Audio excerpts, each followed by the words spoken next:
എല്ലാവർക്കും നമസ്കാരം. ഇന്ന് നമുക്ക് സദ്യയിൽ ഒഴിച്ചുകൂടാൻ പറ്റാത്ത ഒന്നായിട്ടുള്ള അടപ്രഥമൻ എങ്ങനെയാണ് വളരെ ഈസി ആയിട്ട് ടേസ്റ്റി ആയിട്ട് തയ്യാറാക്കുന്നത് നോക്കാം. ഈ ഒരു റെസിപ്പി നമ്മൾ കഴിഞ്ഞ പ്രാവശ്യം നാട്ടിൽ ഓണത്തിൻ്റെ സമയത്ത് ലീവിന് പോയപ്പോൾ ഷൂട്ട് ചെയ്തിട്ടുള്ള റെസിപ്പിയാണ്. എൻ്റെ വീട്ടിൽ വിരുന്നിന് 15 പേർക്ക് വേണ്ടിയിട്ട് ഉണ്ടാക്കിയിട്ടുള്ള ഒരു പായസമാണ്. അപ്പോൾ അധികം താമസിയാതെ ഈ ഒരു അടപ്രഥമൻ എങ്ങനെയാണെന്ന് നോക്കാം. അപ്പോൾ നമ്മൾ 250 ഗ്രാമിൻ്റെ അടയ്ക്ക് വേണ്ടിയിട്ടാണ് ഇവിടെ 500 ഗ്രാം ശർക്കര എടുത്തിട്ടുള്ളത്. ശർക്കര ആദ്യം തന്നെ നമുക്കൊന്ന് ഉരുക്കിയെടുക്കണം. അതിന് വേണ്ടിയിട്ട് ഒരു 1/4 കപ്പ് വെള്ളം ഒഴിച്ചിട്ട് നമുക്കിത് നന്നായിട്ടൊന്ന് കുറുക്കിയെടുക്കണം. അതിനുശേഷം ഇതിൽ അഴുക്ക് എന്തെങ്കിലും ഉണ്ടെങ്കിൽ ഒന്ന് അരിച്ചെടുക്കണം. ഇവിടെ നമ്മൾ 250 ഗ്രാം അടയാണ് എടുത്തിട്ടുള്ളത്. പാക്കറ്റിൽ വാങ്ങാൻ കിട്ടുന്ന വലിയ അടയാണ്, അരിയുടെ അടയാണ്. ആദ്യം തന്നെ നമുക്ക് അട ഒന്ന് വേവിച്ചെടുക്കണം. അതിന് വേണ്ടിയിട്ട് ഒരു പാത്രത്തിൽ കുറച്ചധികം വെള്ളം വെക്കുക. ഞാനിവിടെ ഏകദേശം ഒരു 1.5 ലിറ്റർ വെള്ളം നന്നായിട്ട് ചൂടാക്കാനായിട്ട് വെച്ചിട്ടുണ്ട്. അതിലേക്ക് നമുക്ക് ഈ ഒരു അട ഇട്ടതിന് ശേഷം നന്നായിട്ടൊന്ന് വേവിച്ചെടുക്കണം. പ്രഷർ കുക്കറിലൊക്കെ ഇട്ട് വേവിക്കുന്നതിനേക്കാളും നല്ലത് ഇതുപോലെ തിളപ്പിച്ച് ഊറ്റിയെടുക്കുന്നതാണ്. ഇനി നമുക്കിതിലേക്ക് ഒരു 6 കപ്പ് കട്ടി കുറഞ്ഞ തേങ്ങാപ്പാലും അതുപോലെ തന്നെ 1.5 കപ്പ് നല്ല കട്ടിയുള്ള ഒന്നാം പാലും വേണം. ഇനി നമുക്ക് ഈ ഒരു ശർക്കര നന്നായിട്ടൊന്ന് ഉരുക്കാനായിട്ട് വെക്കാം. അപ്പോൾ വളരെ കുറച്ച് വെള്ളം ഒഴിക്കുക. നല്ലതായിട്ട് കുറുക്കി വേണം നമ്മൾ ഈ ഒരു ശർക്കര പാനി എടുക്കാനായിട്ട്. നല്ല ഡാർക്ക് കളറുള്ള ശർക്കരയാണെങ്കിൽ അടപ്രഥമന് നല്ലൊരു കളർ കിട്ടും. അപ്പോൾ ഇതിൽ കുറച്ച് വലിയ കട്ടകളൊക്കെ ഉണ്ട്. അതൊക്കെ അലിഞ്ഞ് ഇത് നന്നായിട്ടൊന്ന് തിളച്ച് വരുമ്പോഴത്തേക്ക് നമുക്കിത് തീ ഓഫ് ചെയ്തതിന് ശേഷം ഇത് അരിച്ചിട്ട് വേണം നമ്മൾ എടുക്കാനായിട്ട്. ശർക്കരയിൽ എന്തെങ്കിലും അഴുക്കൊക്കെ ഉണ്ടെങ്കിൽ അത് പോകാൻ വേണ്ടിയിട്ടാണ് അരിച്ചെടുക്കുന്നത്. അപ്പോൾ ഇതുപോലെ നല്ല കുറുകിയാണ് ഈ ഒരു ശർക്കര വന്നിട്ടുള്ളത്. ഇനി നമുക്ക് ഇതിലേക്ക് വേണ്ടിയിട്ടുള്ള അണ്ടിപ്പരിപ്പ്, മുന്തിരിങ്ങയും തേങ്ങാക്കൊത്തും ഒക്കെ ഒന്ന് വറുത്തെടുക്കാം. അതിന് വേണ്ടിയിട്ട് ഒരു വലിയ പാത്രം എടുത്തിട്ടുണ്ട്. അതിലേക്ക് 2 ടേബിൾ സ്പൂൺ നെയ്യാണ് ഒഴിച്ചു കൊടുത്തിട്ടുള്ളത്. നെയ്യൊന്ന് ഉരുക്കി വരുമ്പോഴത്തേക്ക് ഇതിലേക്ക് നമ്മൾക്ക് അണ്ടിപ്പരിപ്പും അതുപോലെ മുന്തിരിങ്ങയും തേങ്ങാക്കൊത്തും കൂടി ഇട്ടിട്ട് നന്നായിട്ടൊന്ന് മൂപ്പിച്ചെടുക്കണം. അടപ്രഥമനായതുകൊണ്ട് ഇതിൽ തേങ്ങാക്കൊത്തിടുമ്പോൾ ഒരു പ്രത്യേക ടേസ്റ്റാണ്. തേങ്ങാക്കൊത്തിട്ടില്ലെങ്കിലും കുഴപ്പമൊന്നുമില്ല. അപ്പോൾ ഇത് നന്നായിട്ടൊന്ന് മൂപ്പിച്ചെടുക്കാം. ഇതിന് അങ്ങനെ പ്രത്യേകിച്ച് അളവൊന്നുമില്ല, നിങ്ങളുടെ അളവിനനുസരിച്ചിട്ട് എടുക്കാവുന്നതാണ്. അപ്പോൾ 250 ഗ്രാം അടയ്ക്ക് നമുക്ക് ഒരുപാട് പായസം കിട്ടും. ഒരു 10-15 മേലെ ആൾക്കാർക്ക് കഴിക്കാനുള്ള പായസം ഉണ്ട്. എൻ്റെ സൗണ്ട് കുറച്ച് പോയിട്ടാണുള്ളത്. എനിക്ക് കോൾഡായിട്ട് ഇരിക്കുന്നതുകൊണ്ടാണ് സൗണ്ട് ഒട്ടും പറ്റാത്തത്. തുമ്മലൊക്കെ ആയിട്ട് ഇരിക്കുകയാണ്. അപ്പോൾ നമ്മളിവിടെ തേങ്ങാക്കൊത്ത് വറുത്തെടുത്തിട്ടുണ്ട്. ഇനി അതേ പാത്രത്തിലേക്ക് തന്നെ നമ്മൾ നേരത്തെ ഉരുക്കി വെച്ചിരിക്കുന്ന ശർക്കര അരിച്ചിട്ടൊന്ന് ഒഴിക്കുകയാണ്. ആ നെയ്യ് അതിൽ വേണം. അപ്പോൾ നെയ്യ് വേണമെന്നുണ്ടെങ്കിൽ നമുക്ക് കുറച്ചുകൂടെ വീണ്ടും ചേർത്ത് കൊടുക്കാവുന്നതാണ്.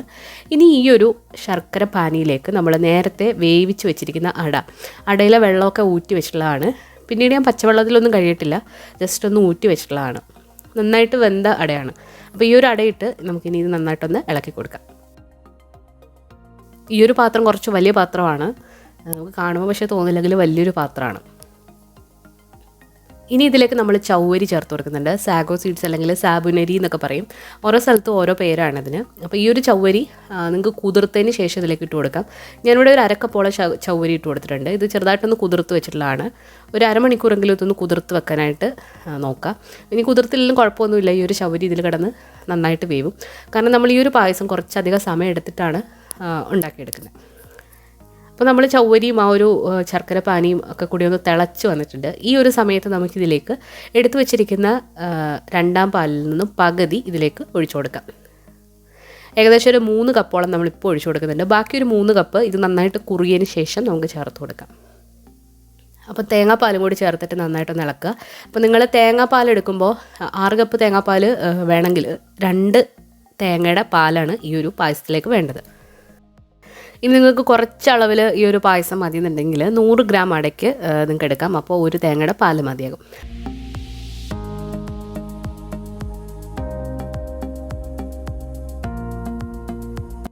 അപ്പോൾ ഈ ഒരു തേങ്ങാപ്പാൽ ഇതിൽ കിടന്ന് നന്നായിട്ട് കുറുകി വന്നിട്ടുണ്ട്. നമ്മുടെ ചവ്വരി ഇപ്പോൾ ഒരു പകുതി വേവും ആയിട്ടുണ്ട്.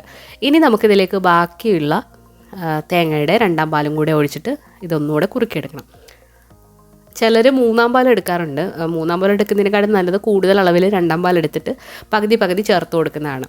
ഇനി നമ്മൾ ബാക്കിയുള്ള 3 കപ്പ് തേങ്ങാപ്പാലും കൂടി ഇതിലേക്ക് ഒഴിച്ചിട്ട് വീണ്ടും നന്നായിട്ട് ഇളക്കി കുറുക്കിയെടുക്കാം. ഇതിൻ്റെ പരുവം കറക്റ്റ് ആകുന്ന എപ്പോഴാണെന്ന് വെച്ചാൽ നമ്മൾ ഇട്ട് കൊടുത്തിരിക്കുന്ന ആ ഒരു ചവ്വരി നന്നായിട്ട് കുക്കായി വരുമ്പോഴാണ് ഈ ഒരു പായസം കറക്റ്റായിട്ട് വരുന്നത്. ഇപ്പോൾ നന്നായിട്ട് കുറുകി ആ ഒരു ചവ്വരിയൊക്കെ നന്നായിട്ട് വെന്ത് വന്നിട്ടുണ്ട്.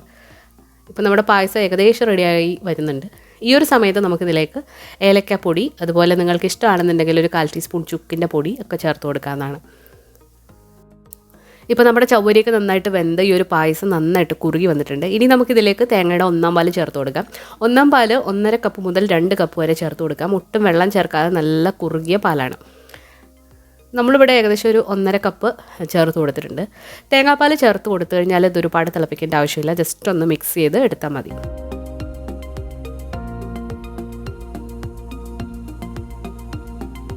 തീ കുറച്ചിട്ടിട്ട് ഒന്ന് ഇളക്കി കൊടുക്കുക. ഇനി നമുക്ക് ഇതിലേക്ക് നേരത്തെ വറുത്ത് വെച്ചിരിക്കുന്ന അണ്ടിപ്പരിപ്പ്, മുന്തിരിങ്ങ, അതുപോലെ തന്നെ തേങ്ങാക്കൊത്ത് ഇത്രയും കൂടി ഇട്ട് കൊടുത്തിട്ട് നന്നായിട്ട് ഇളക്കിയിട്ട് നമുക്ക് എടുക്കാവുന്നതാണ്.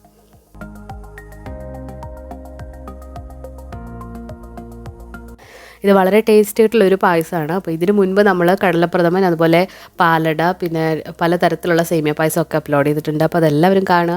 അപ്പോൾ എല്ലാവർക്കും അഡ്വാൻസ്ഡ് ആയിട്ടുള്ള ഹാപ്പി ഓണം. അപ്പോൾ നിങ്ങളെല്ലാവരും സേഫായിട്ട് പുറത്തൊന്നും പോകാതെ വീട്ടിൽ തന്നെ ഇരുന്ന് ആഘോഷിക്കുക. അപ്പം ഓണം എന്ന് കരുതി നമ്മൾ പഴയ പോലെ ആകരുത്. എല്ലാവരും സേഫായിട്ട് ഹെൽത്തി ആയിട്ടിരിക്കുക. അപ്പോൾ എല്ലാവർക്കും നമ്മുടെ അഡ്വാൻസ്ഡ് ആയിട്ടുള്ള ഓണം ആശംസകൾ. അപ്പോൾ എല്ലാവരും സേഫായിട്ടിരിക്കുക. പുതിയൊരു റെസിപ്പി വീഡിയോ ആയിട്ട് നമുക്ക് വീണ്ടും കാണാം. Thank you.